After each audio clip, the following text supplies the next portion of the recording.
History is written by the victors, but the bones of the dead do not lie. Before Columbus, the Americas were home to an estimated 60 million indigenous people. By 1900, their numbers had collapsed to less than 5% of the original population. This is not just a story of conquest, it is a story of genocide, one that reshaped a continent. The Taino Catastrophe.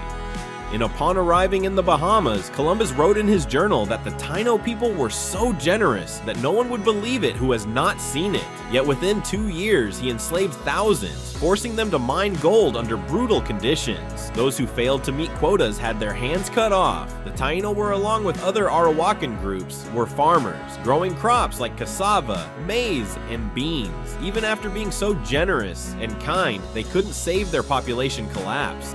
Historian Bartolomé de las Casas documented that between 1492 and 1550, the Taino population dropped from 300,000 to fewer than 500 due to massacres, forced labor, and disease. Biological warfare and smallpox.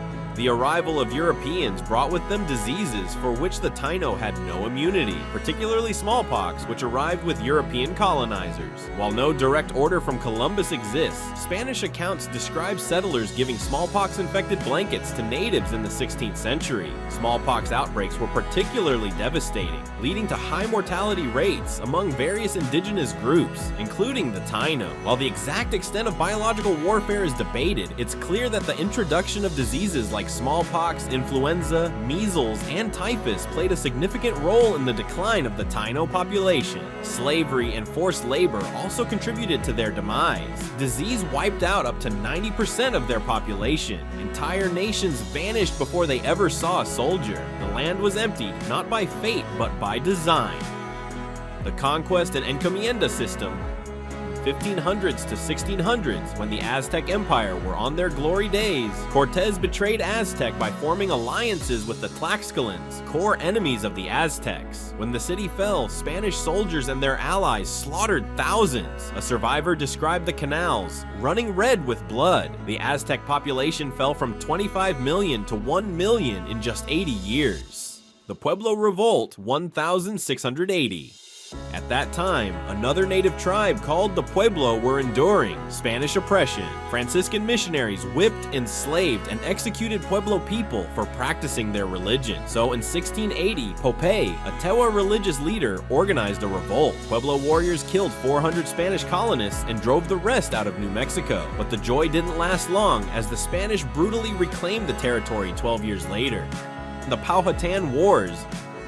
After Spanish, the English took the helm of colonization and targeted the Powhatan. The Powhatan were indigenous peoples of the eastern woodlands, specifically in what is now eastern Virginia. They were a group of Algonquian-speaking people who formed the Powhatan Confederacy, also known as Tanacomaca. Their society was characterized by a hierarchical structure, with Chief Powhatan as the paramount leader. The Powhatan people played a significant role in the early interactions between indigenous peoples and European settlers in the region, particularly the English colonists at Jamestown. After Powhatan leader Wahunsen Akau, the chief Powhatan, cut off trade, settlers ate rats, snakes, and even corpses. Forensic evidence confirms a 14-year-old girl was butchered for food. In retaliation, colonists burned villages, executed children, and poisoned wells. This led to the massacre of 1622, which was triggered by years of land theft. Opechancanough, Chief Powhatan's brother, led a surprise attack, killing 347 settlers. In response, the English governor Francis Wyatt declared a perpetual war without peace or mercy, leading to mass executions and forced starvation. The Pequot Massacre, also known as the Mystic Fort Burning.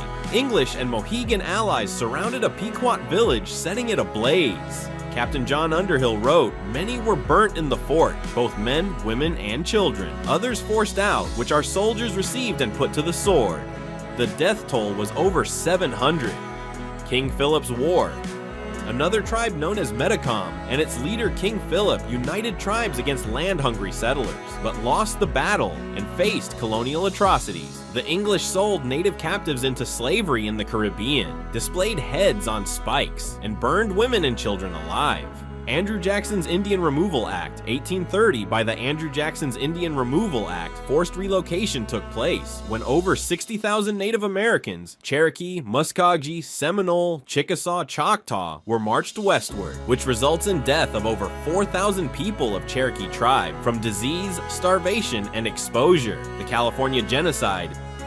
The California Genocide was a state-sponsored slaughter when California's first governor, Peter Burnett, declared bounty hunting of Native people in 1851. His exact words were, "A war of extermination will continue until the Indian race becomes extinct." Component placement and settlers were paid $5 per Native scalp. Another massacre happened in 1850 when at Bloody Island, U.S. cavalry killed more than 200 Pomo people, mostly women and children, while they slept. Sand Creek Massacre 1864 happened when Colonel John Chivington told his men, "Kill and scalp all, big and little."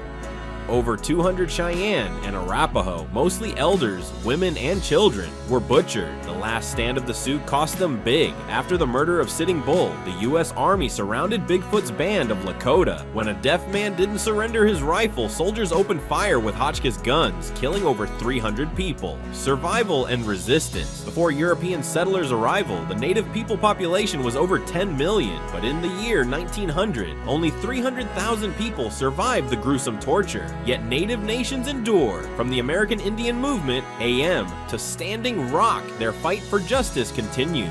If you ask about modern recognition in UN Genocide Convention 1948, many scholars argue U.S. policies meet the definition of genocide. In reparations, some tribes have won land settlements, but no formal U.S. apology has been made. If I had to deliver a final statement, then it would be, the past is not dead. It is not even past. To remember is to resist. Thank you for watching, and I see you guys in the next one.